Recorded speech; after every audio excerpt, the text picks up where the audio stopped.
Hi friends, welcome to Appoos kitchen. എല്ലാവർക്കും സുഖമല്ലേ?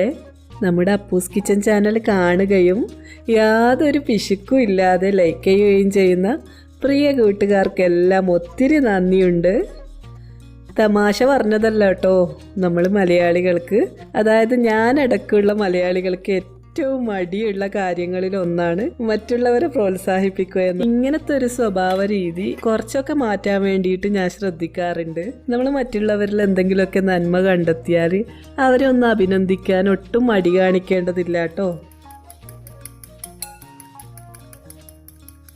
സ്കൂളിൽ പോകുന്ന കുട്ടികളുള്ള അമ്മമാരുടെ ഏറ്റവും വലിയ പ്രോബ്ലംസിൽ ഒന്നാണ് കാലത്ത് മക്കൾ ബ്രേക്ക്ഫാസ്റ്റ് നന്നായിട്ട് കഴിക്കാതെ പോകുന്നു എന്നതാണ്. ഇതിന് പരിഹാരമായിട്ട് നമ്മൾ ചെയ്യേണ്ട കാര്യം എന്താണെന്ന് വെച്ചാൽ മക്കളെ കുറച്ച് നേരത്തെ ഉണർത്തിയെടുക്കുക എന്നത് തന്നെയാണ്. അപ്പോൾ അവർക്ക് കാര്യങ്ങളൊക്കെ നന്നായി ചെയ്യാനും കുറച്ചൊക്കെ റിലാക്സായി ഭക്ഷണം കഴിക്കാനൊക്കെ സമയം കിട്ടും. ആ ഒരു സമയത്ത് അവരുടെ ഇഷ്ടത്തിനനുസരിച്ചിട്ടുള്ള ഭക്ഷണം എന്താണെന്ന് വെച്ചാൽ തയ്യാറാക്കി കൊടുക്കുക. വളരെ ന്യൂട്രീഷ്യസ് ആയിട്ടുള്ള ഫുഡ് മാത്രമേ കുട്ടികൾക്ക് കൊടുക്കാവൂ എന്നൊന്നും ഇല്ല കേട്ടോ. കുട്ടികൾക്ക് എന്തെങ്കിലുമൊക്കെ ആയിട്ട് പ്രഭാത ഭക്ഷണം വയറ് നിറയെ നന്നായിട്ട് കഴിച്ചിരിക്കണം എന്നതാണ് പ്രധാനം. ധാരാളം ആക്ടിവിറ്റീസ് ചെയ്യുന്നവരാണ് നമ്മുടെ കുട്ടികൾ. അവർക്ക് അതിനനുസരിച്ചിട്ടുള്ള എനർജി എന്തായാലും ആവശ്യമാണ്. അതുകൊണ്ട് തന്നെ കാർബോഹൈഡ്രേറ്റ്സ് അടങ്ങിയതായാലും അല്പം ഓയിലി ആയാലും എന്തെങ്കിലും ഫ്രൈഡ് ഐറ്റംസ് ആണെങ്കിൽ കൂടിയും അത് വലിയ കുഴപ്പമൊന്നുമില്ല കേട്ടോ. കുട്ടികൾ കഴിക്കുന്ന കാര്യമാണ് ഞാൻ പറയുന്നത്. അപ്പോൾ എൻ്റെ മക്കൾക്ക് ഇവിടെ എല്ലാവരും ഒന്നും പുഴുങ്ങിയ മുട്ട കഴിക്കാറില്ല. അപ്പോൾ കാടമുട്ട ഇവർക്ക് എല്ലാവർക്കും ഇഷ്ടമാണ്. അപ്പോൾ ഞാൻ ഇടയ്ക്കൊക്കെ കാടയുടെ മുട്ട വാങ്ങിച്ച്, നമുക്കിപ്പോൾ എല്ലാ സൂപ്പർ മാർക്കറ്റിലും കാടമുട്ട അവൈലബിൾ ആണ്. നമ്മുടെ നെയ്ബേഴ്സിൽ തന്നെ ആരെങ്കിലുമൊക്കെ കാട വളർത്തുന്നവരുണ്ടെങ്കിൽ അവരൊക്കെ നമുക്ക് കൊണ്ടുവന്ന് തന്നോളും. അപ്പോൾ അങ്ങനെയുള്ള കാര്യങ്ങളൊക്കെ നമുക്ക് ചെയ്യാട്ടോ. ഇപ്പോൾ ഒന്നിന് പകരമായിട്ട് മറ്റെന്താണ് നമുക്ക് കൊടുക്കാൻ പറ്റുന്നത്, അങ്ങനത്തെ രീതിയിലും നമുക്ക് മക്കൾക്ക് ബ്രേക്ക്ഫാസ്റ്റൊക്കെ തയ്യാറാക്കാൻ പറ്റും. അപ്പോൾ ഇന്നത്തെ ദിവസം എന്ന് വെച്ചാൽ ഇത്തിരി തിരക്കുള്ള ദിവസം തന്നെയാണ്. ഇന്ന് രാത്രി ഒരു ഡിന്നർ പാർട്ടി പ്ലാൻ ചെയ്തിട്ടുണ്ട്. അങ്ങനെ വലിയ പാർട്ടിയൊന്നുമല്ല. എൻ്റെ ബ്രദറിനെയും വൈഫിനെയും അവരുടെ ഫാമിലിനെയും നമ്മളൊന്ന് ഇൻവൈറ്റ് ചെയ്തിട്ടുണ്ട്. നമ്മളിപ്പോൾ ഈ അടുത്ത് കല്യാണം കഴിഞ്ഞ എൻ്റെ കുഞ്ഞനിയൻ്റെ ഫാമിലിനെയാണ് കേട്ടോ. അപ്പോൾ കാലത്ത് കുട്ടികളെ സ്കൂളിലൊക്കെ അയച്ചു കഴിഞ്ഞതിന് ശേഷമാണ് ഞാൻ ബാക്കി കാര്യങ്ങളൊക്കെ സ്റ്റാർട്ട് ചെയ്തത്. പതിവ് പോലെ മാസിനും എല്ലാ കാര്യങ്ങളും ചെയ്യുന്നുണ്ട് കേട്ടോ. അവൻ ഇന്ന് ബാപ്പ നല്ലൊരു ടാസ്ക് കൊടുത്തിട്ടുണ്ട്. വീട്ടിലെല്ലാ വണ്ടികളും കഴുകാൻ പറഞ്ഞിട്ടുണ്ട്. അപ്പോൾ മാസിൻ്റെ കാര്യത്തിൽ മാസിനൊരു സ്മാർട്ട് വർക്കറാണെന്ന് എനിക്ക് പലപ്പോഴും തോന്നാറുണ്ട്. മാസിൻ പവർ വാഷറൊക്കെ വെച്ചിട്ടാണ് വണ്ടി കഴുകുന്നത്. ഇതാവുമ്പോൾ വലിയ പാടൊന്നും ഇല്ലാണ്ട് പെട്ടെന്ന് തന്നെ നമുക്ക് എല്ലാം ക്ലീൻ ചെയ്തെടുക്കാൻ പറ്റും. ഇങ്ങനെ ചെയ്യുന്നതിനെ കൊണ്ട് സമയവും ലാഭിക്കാം കേട്ടോ. അപ്പോൾ മാസിൻ്റെ പണികളൊക്കെ അവിടെ നിന്ന് നടക്കുന്നുണ്ട്. എനിക്കാണെങ്കിൽ ക്ലീനിങ്ങിൻ്റെ പരിപാടിയുണ്ട്. പോരാത്തതിന് ഉച്ചയൂണും തയ്യാറാക്കേണ്ടതുണ്ട്. അപ്പോൾ ചോറും കൂട്ടാനൊക്കെ റെഡിയാക്കുന്നതിൻ്റെ ഇടയിൽ ഹസ്ബൻഡ് ഇതാ ഇങ്ങനത്തെ ഒരു ഉണക്ക മീൻ വാങ്ങിച്ചുകൊണ്ട് വന്നിട്ടുണ്ട്. ഇതിൽ മാന്തൾ എന്ന് എഴുതിയിട്ടുണ്ട്. ഇന്നിപ്പോൾ ഇത് ഫ്രൈ ചെയ്യാനൊന്നും നേരമില്ല, കാരണം ഞാൻ ചെമ്മീൻ മേടിച്ചിട്ടുണ്ട്. പോരാത്തതിന് ചെറിയ നത്തോലി അതും ഉണ്ട്. അപ്പോൾ അതിൻ്റെ കറികളൊക്കെ തയ്യാറാക്കേണ്ടതുണ്ട്. അങ്ങനെ ചോറും കൂട്ടാനൊക്കെ തയ്യാറാക്കുന്നതിനിടയിൽ ഞാൻ കറിയിൽ 2 തവണ ഉപ്പ് ചേർത്തിട്ടുണ്ട്. അപ്പോൾ ഇനിയിപ്പോൾ ഉപ്പ് കുറക്കാൻ എന്താ വേണ്ടതെന്ന് വെച്ച് നിൽക്കുമ്പോൾ നമ്മുടെ സവേരിയേച്ചി ഉണ്ടായിരുന്നു കേട്ടോ എനിക്ക് സഹായത്തിനായിട്ട് വന്നത്. അപ്പോൾ സവേരിയേച്ചി എന്നോട് പറഞ്ഞു, ഇത് വാഴത്തണ്ട് ചെറുതായിട്ടൊന്ന് മുറിച്ചെടുത്തുകൊണ്ടൊന്ന് അതിലിട്ടാൽ അത് ഉപ്പൊക്കെ വലിച്ചെടുത്തോളൂ എന്ന് പറഞ്ഞിട്ട് ഞാൻ അതുപോലെ ചെയ്യുന്നുണ്ട്. കുറച്ചൊക്കെ ഉപ്പ് കുറഞ്ഞിട്ടുണ്ട് കേട്ടോ ഇങ്ങനെ ചെയ്തപ്പോൾ. ഉച്ചയൂണ് കഴിഞ്ഞ് ഞാൻ ഇത്തിരി നേരം ഒന്ന് റെസ്റ്റ് എടുത്തു. കണ്ടിന്യൂസ് ആയിട്ട് ജോലി ചെയ്യാതിരിക്കാൻ എല്ലാവരും ശ്രദ്ധിക്കണം. ഇടയ്ക്കൊക്കെ ഒന്ന് റെസ്റ്റ് എടുക്കേണ്ടത് അത്യാവശ്യമാണ്. അപ്പോൾ ഉച്ചയ്ക്ക് ഞാൻ കുറച്ച് നേരം റെസ്റ്റൊക്കെ എടുത്ത് കഴിഞ്ഞതിന് ശേഷം ഹസ്ബൻഡിൻ്റെ സിസ്റ്ററും അവരുടെ ഫാമിലിയും വരുന്നുണ്ടെന്ന് വിളിച്ചു പറഞ്ഞു. അവർ പാർട്ടിക്കൊന്നും ഉണ്ടാവില്ല, അവർ ഞങ്ങൾ ജസ്റ്റ് ഒന്ന് വിസിറ്റ് ചെയ്യാൻ വേണ്ടിയിട്ട് വരുന്നതാണ്. അപ്പോൾ ഞാൻ ഏതായാലും അവർക്കുള്ള ചായയും എന്തെങ്കിലും പലഹാരമൊക്കെ തയ്യാറാക്കാമെന്ന് വിചാരിച്ചിട്ട് പഴംപൊരി ഉണ്ടാക്കാൻ വേണ്ടിയിട്ട് ഇറങ്ങിയിട്ടുണ്ട്. നമ്മൾ പെട്ടെന്ന് സ്നാക്സൊക്കെ തയ്യാറാക്കണമെങ്കിൽ എപ്പോഴും പ്രിഫർ ചെയ്യാറുള്ളത് പഴംപൊരിയാണ്. കാരണം ഹസ്ബൻഡിനാവട്ടെ ഹസ്ബൻഡിൻ്റെ വീട്ടുകാർക്കാവട്ടെ എല്ലാവർക്കും പഴംപൊരി വലിയ ഇഷ്ടമാണ്. അതുകൊണ്ട് തന്നെ ഞാൻ എപ്പോഴും അവർ വരുന്നുണ്ടെങ്കിൽ പഴംപൊരി എന്തായാലും തയ്യാറാക്കാറുണ്ട്. ഹസ്ബൻഡിൻ്റെ അനിയത്തിനെ നിങ്ങൾക്ക് അറിയുണ്ടാവും. ഞാൻ എൻ്റെ ഒമാനിയിൽ നിന്ന് ചെയ്ത വ്ളോഗിലൊക്കെ നിങ്ങൾ കണ്ടിട്ടുണ്ടാവാൻ സാധ്യതയുണ്ട്. ഇവർ UAE-യിലാണ് താമസം. ഞങ്ങൾ വിസിറ്റ് ചെയ്യാൻ വന്നപ്പോൾ ഇവരുടെ കൂടെ വ്ളോഗൊക്കെ ചെയ്തിട്ട് ഞാൻ അപ്ലോഡ് ചെയ്തിട്ടുണ്ടെന്നാണ് എൻ്റെ ഓർമ്മ. അപ്പോൾ എൻ്റെ പഴയ വ്ളോഗൊക്കെ കാണാൻ ഇഷ്ടമുള്ളവരൊന്ന് ജസ്റ്റ് അതൊന്ന് കണ്ടു നോക്കണേ.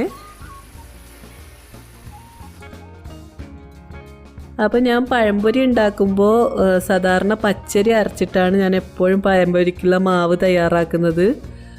മൈദായും കുറച്ച് ഉപ്പും കൂടി ചേർത്ത്, പഞ്ചസാര തീരെ ചേർക്കാറില്ല. കാരണം നമ്മൾ പഴുത്ത നേന്ത്രപ്പഴമാണ് എപ്പോഴും ഫ്രൈ ചെയ്യാൻ വേണ്ടിയിട്ട് എടുക്കുന്നത്. പഴത്തിൽ തന്നെ ധാരാളം മധുരം അടങ്ങിയിട്ടുണ്ട്. അപ്പോൾ നമുക്ക് പഴംപൊരിയിൽ അഡീഷണലായിട്ട് ഷുഗറൊന്നും ഇടേണ്ട ആവശ്യമുണ്ടെന്ന് തോന്നാറില്ല. അപ്പോൾ അതാ പഴംപൊരിയൊക്കെ നല്ല ക്രിസ്പി ആയിട്ട് വന്നിട്ടുണ്ട്. ചായയും പലഹാരമൊക്കെ ഉണ്ടായി കഴിയുമ്പോഴേക്കും നമ്മുടെ അപ്പൂസ് എത്തി, മർവാൻ എത്തി. ഓരോരുത്തരായിട്ട് സ്കൂള് വിട്ട് വരുന്നുണ്ട് കേട്ടോ. അപ്പോൾ അവരൊക്കെ വന്ന് അപ്പൂസ് കുളിയൊക്കെ കഴിഞ്ഞിട്ട് നമ്മുടെ ആയിഷത്താത്താനെ കാത്തു നിൽക്കുന്നുണ്ട്.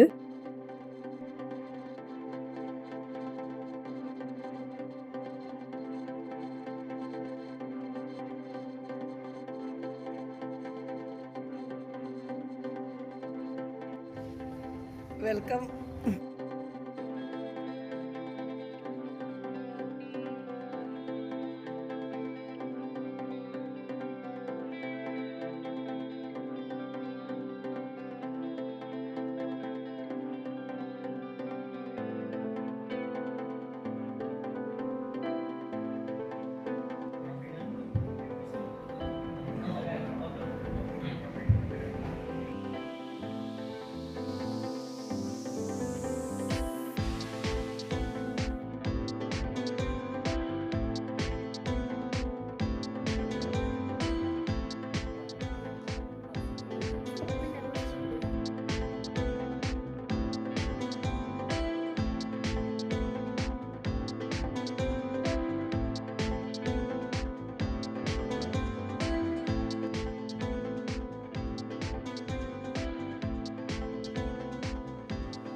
ഇവരൊക്കെ നല്ല കൂട്ടാണ് കേട്ടോ. അപ്പോൾ അവർ നമ്മുടെ പാബ്ലോയെയും ജെന്നിയൊക്കെ കളിപ്പിച്ച് ഇവിടെ ഇരിപ്പുണ്ട്.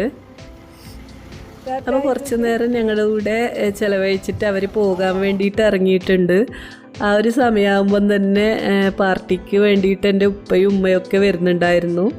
അപ്പോൾ അവരവിടുന്ന് തന്നെ വണ്ടിയിൽ നിന്ന് തന്നെ പരസ്പരം മീറ്റ് ചെയ്തിട്ട് സിസ്റ്ററിലോ പോയി എൻ്റെ ഉമ്മയും ഉപ്പയും വീട്ടിലേക്ക് വന്നിട്ടുണ്ട്.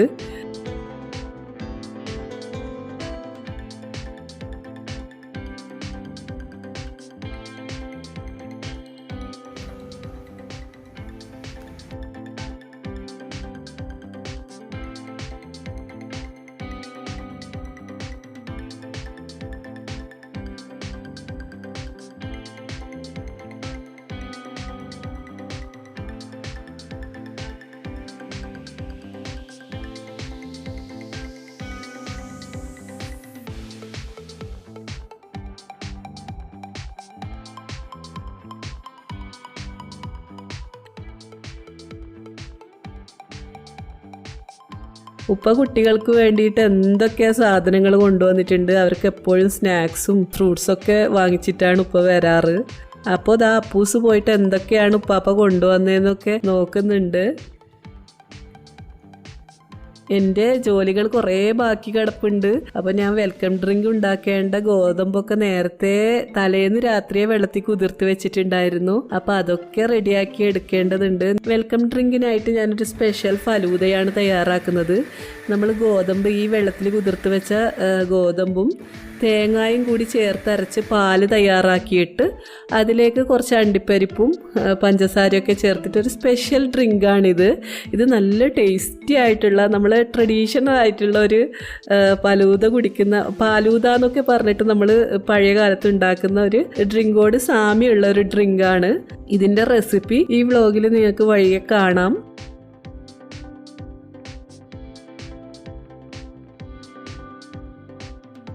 ഇതിനിടയിൽ എൻ്റെ പൊന്നാങ്ങളേൻ്റെ ഭാര്യ വന്നിട്ടുണ്ട്, റംസി കുറേ സ്വീറ്റ്സൊക്കെ തയ്യാറാക്കി പുഡിങ്ങൊക്കെ തയ്യാറാക്കിയിട്ടാണ് വന്നിരിക്കുന്നത്.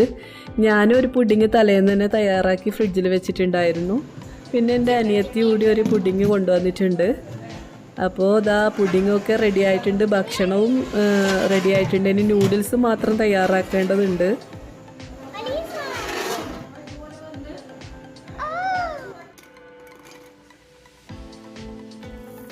അപ്പോൾ ആദ്യം തന്നെ നമ്മുടെ വെൽക്കം ഡ്രിങ്ക് തയ്യാറാക്കാൻ വേണ്ടിയിട്ട് ഞാൻ നേരത്തെ എടുത്തു വെച്ച ഗോതമ്പും തേങ്ങായും ചേർത്ത് അരച്ച പാല് നന്നായി തിളപ്പിച്ച് അതിലേക്ക് കുറച്ച് കശുവണ്ടിയും എന്നുവെച്ചാൽ നമ്മുടെ കാഷ്യൂ നട്ട്സും പിന്നെ പഞ്ചസാരയും പൊടിച്ചത് ചേർത്തിട്ടുണ്ട്. നമ്മൾ ഗോതമ്പ് തേങ്ങ ചേർത്ത് അരക്കുന്ന സമയത്ത് കുറച്ച് ഏലക്കായ കൂടി ചേർത്തിട്ടാണ് കേട്ടോ അരക്കുന്നത്. അതുകൊണ്ട് തന്നെ ഇതിന് നല്ലൊരു ഏലാച്ചി ഫ്ലേവറാണ് ഈ ഡ്രിങ്കിന് കിട്ടുന്നത്. അണ്ടിപ്പരിപ്പും പൊടിച്ച പഞ്ചസാരയും ചേർത്ത് കൊടുത്തതിന് ശേഷം ഇതിലേക്ക് ഞാൻ 1 ലിറ്ററോളം മിൽമ പാലും നമ്മുടെ പാക്കറ്റ് പാലും മിൽമ ചേർത്തിട്ടുണ്ട്. പിന്നെ 1/2 ടിന്ന് കണ്ടൻസ്ഡ് മിൽക്ക് കൂടി ചേർത്തിട്ടുണ്ട് കേട്ടോ. അങ്ങനെ വെൽക്കം ഡ്രിങ്കിൻ്റെ ജോലിയൊക്കെ കഴിഞ്ഞതിന് ശേഷം ഞാൻ നൂഡിൽസ് തയ്യാറാക്കാൻ വേണ്ടി തുടങ്ങി. ബാക്കിയുള്ള വിളമ്പാനുള്ള പാത്രങ്ങളൊക്കെ കഴുകി എല്ലാം റെഡിയാക്കി വെക്കുന്ന തിരക്കിലാണ് റംസിയും അനിയത്തിയും. അങ്ങനെ ഏകദേശം എല്ലാ ജോലിയും തീർന്നു കഴിഞ്ഞപ്പോഴേക്കും നമ്മുടെ ആശയും ഉമ്മയും ഉപ്പയും എത്തിയിട്ടുണ്ട്. അപ്പോൾ അവരെ ഉമ്മ ചെന്ന് സ്വീകരിക്കുന്നുണ്ട്.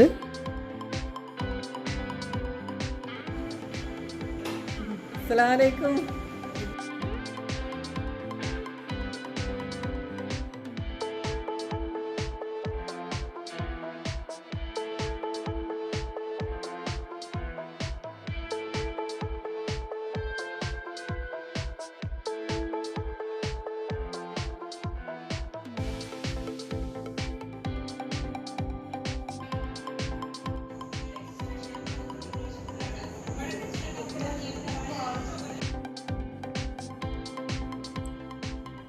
അങ്ങനെ പാർട്ടിയൊക്കെ വളരെ നന്നായിട്ട് കഴിഞ്ഞു.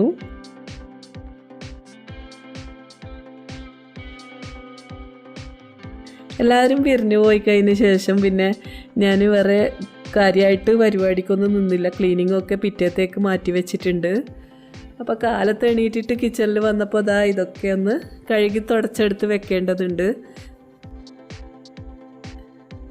നല്ല വെയിലുള്ളത് കൊണ്ട് തന്നെ വലിയ ചെമ്പും മറ്റൊക്കെ മുറ്റത്തിൽ നിന്ന് തന്നെ കഴുകിയിട്ട് ഉണക്കാൻ വേണ്ടി വെച്ചിട്ടുണ്ട് കേട്ടോ. അതിനിടയിൽ ഞങ്ങളുടെ പൂച്ചക്കുഞ്ഞിന് എന്തോ വയ്യായിക കാണാൻ തുടങ്ങിയിട്ടുണ്ട്. പാബ്ലോക്ക് നല്ല സുഖമില്ലാന്ന് തോന്നുന്നുണ്ട്. അപ്പോൾ അന്ന് പാർട്ടി കഴിഞ്ഞ രാത്രി എന്താണ് സംഭവിച്ചതെന്നറിയില്ല. അതിന് ശേഷമാണ് ഇത് ചെറുതായിട്ട് അത് മിണ്ടുന്നില്ല, അത് മ്യാവൊന്നും ചെയ്യുന്നില്ല. അത്യാവശ്യത്തിന് വെള്ളം കുടിക്കൂന്നല്ലാണ്ട് ഭക്ഷണവും കഴിക്കുന്നില്ല. അപ്പോൾ ഞങ്ങൾ ആകെ ടെൻഷനായിട്ട് നിൽക്കുകയാണ്. അപ്പോൾ ഇന്ന് മർവാന് സ്കൂൾ വിട്ട് വരുമ്പോൾ ട്രീറ്റും വാങ്ങിച്ചിട്ടാണ് വന്നത്. അപ്പോൾ അത് പാബ്ലോക്ക് കൊടുക്കാൻ വേണ്ടിയിട്ട് മർവാനും ഞാനും കൂടി പരിശ്രമിക്കുന്നുണ്ട്. എങ്കിലും പാബ്ലോ അത് വലുതായിട്ട് കഴിക്കുകയൊന്നും ചെയ്യുന്നില്ല. അതിന് തീരെ വയ്യാത്തതുപോലുണ്ട്. അപ്പോൾ നിങ്ങൾക്ക് ആർക്കെങ്കിലും നിങ്ങളുടെ വീട്ടിൽ പെറ്റ്സ് ഉണ്ടെങ്കിൽ ഇങ്ങനെ പൂച്ചക്ക് സംഭവിക്കാറുണ്ടെങ്കിൽ എനിക്കൊന്ന് കമൻറ്റ് ചെയ്യണേ. ഞങ്ങളേതായാലും പാബ്ലോനെ ഡോക്ടറെ അടുത്ത് കൊണ്ടുപോകാനിരിക്കുകയാണ്. ഞങ്ങളുടെ അടുത്ത് തന്നെ ഒരു വെറ്റ് ഉണ്ട്. അപ്പോൾ ഞങ്ങളേതായാലും നാളെ പാബ്ലോനെ ഹോസ്പിറ്റലിൽ കൊണ്ടുപോകാൻ വേണ്ടി ഇരിക്കുകയാണ്.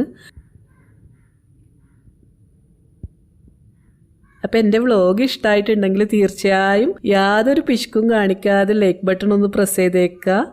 നിങ്ങൾക്ക് എന്തെങ്കിലുമൊക്കെ എന്നോട് അഭിപ്രായങ്ങളോ നിർദ്ദേശങ്ങളോ പങ്കുവെക്കണമെന്ന് ആഗ്രഹം ഉണ്ടെങ്കിൽ ആ കമൻറ്റ് ബോക്സിൽ കുറിച്ചേക്കുക. അപ്പോൾ എല്ലാവർക്കും പതിവ് പോലെ അപ്പൂസ് കിച്ചൻ്റെ ആശംസകൾ. Thank you so much.